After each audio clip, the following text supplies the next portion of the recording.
Assalomu alaykum. Aka yaxshimisiz? Keling. Salomatlik yaxshimi? Ha, keluvdim.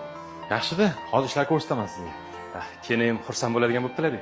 Xudo xolasa tug'ilgan kuni bugun. Tabriklab shu mashinani olib keldim-da. O'zi pravoga o'qiganiga ancha bo'lgandi. Ana endi mashina ham bo'lib oldi. Umrlar uzoq bo'lsin. Qani keling. Ish ko'rsataman. Aka qarang. Gullarni ko'rdingiz.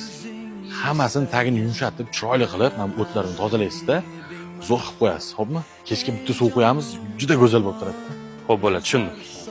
Choyni qo'yib qo'yaman, bemalol ichaman. Xo'p bo'ladi, rahmat.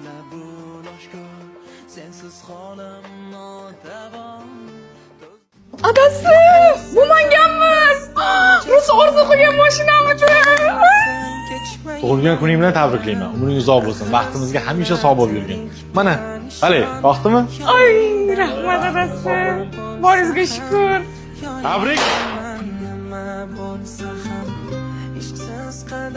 Muhammad, kel o'g'lim.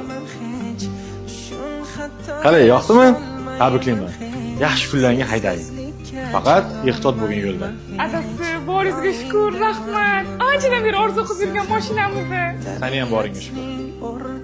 Muhammad bolam, salam katta bo'lsang, ayolingga shunaqa mehribon bo'lgin, ha? Xo'p bo'ladi oyijon.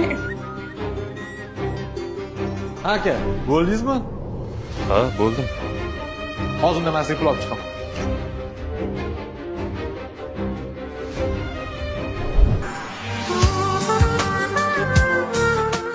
Assalomu alaykum adasi, yaxshi kun. Menga ag'alashma.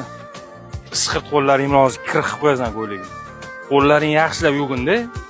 Ovqatimni tayyorla, tushundingmi? Tushundingmi?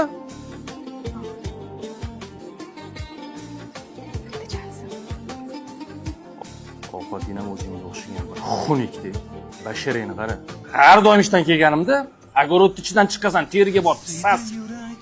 Qanaqa odamsan sen? Mana ovqatni molga bergin, molga. Tushundingmi? Molga ber. Adajon, bugun tug'ilgan kunim. Shunisi bugun shirin gap gapiring. O'chara o'zingni qanaqa tug'ilgan kun? Shunaqa jonimga tegib ketdingsan, tushundingmi? Mendan keyin senga itam qaramaydi. Hech kim uylanmaydi bunaqa basharing bilan. Yordamma senga. Yur. Adasi, qo'ying, qo'shlar nima deydi? Chaqalog'im bilan qayerga boraman? Men bilmayman, xohlagan joyingga bor. Javobingni berdim sen. Qo'lingni ol. Hayır deyman, hayır gül yüzüm, sahrodaki mebel